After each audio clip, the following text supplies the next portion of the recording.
Let's move on now to one of our top stories. US President Joe Biden says he plans to run in the 2024 election as the Democratic candidate, but is not yet ready to make an official announcement. Joining me now live is Victoria Cooper from the United States Studies Centre. Victoria, thank you for joining us. So nothing official as such just yet, but do you think he is going to run again?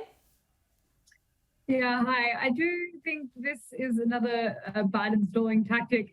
There's no other formidable Democrat candidates yet challenging Biden, so he does have the luxury of time here. He can kind of pace himself and wait to make that formal announcement. And what we heard overnight was an intention to make an announcement. So as far as I can see, I think Joe Biden will be running for the presidency in 2024, just as a matter of when he makes that announcement.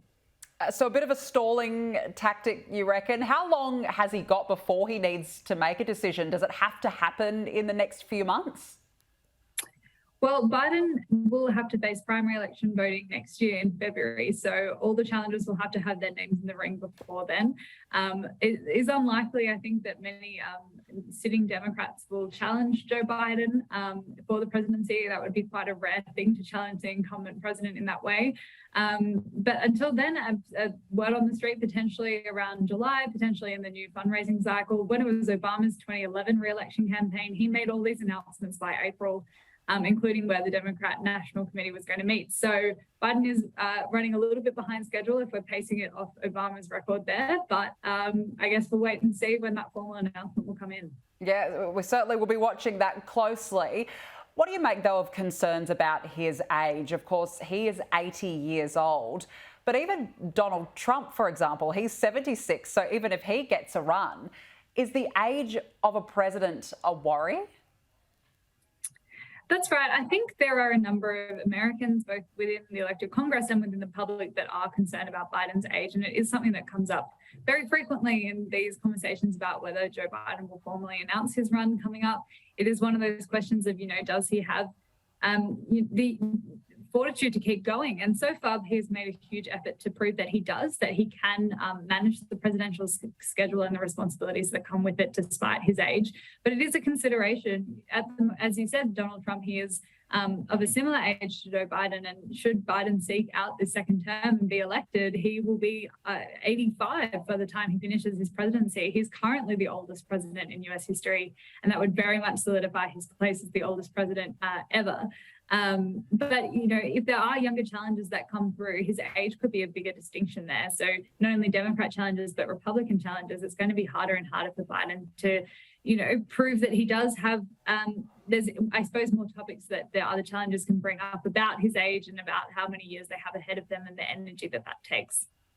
I know you mentioned Joe Biden has some time because there's not a lot of Democratic candidates or other possibilities, but who is within the ranks that could possibly put their hands up?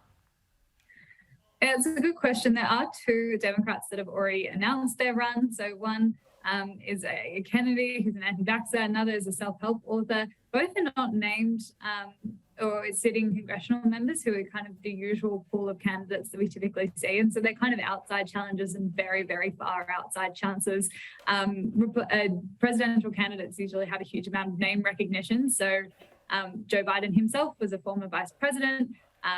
And Donald Trump obviously had that celebrity status, but we're kind of, when we're looking at reasonable candidates, someone that could actually mount a real challenge, it's got to be someone who's got that kind of clout and that kind of political experience. Kamala Harris, her name has been floating around. It's very, very unlikely that she will challenge the president, but instead will be more likely to sit on that vice presidential ticket alongside Joe Biden as well. But her name has obviously come up as a potential challenger or a potential successor to Biden. And vice presidents in Democratic history have had a huge amount of success when they've run at president and typically win the nomination for their party. And that's been a trend since the 1970s, that every vice presidential candidate from the Democrat Party has gone on to win the nomination for the Democrats.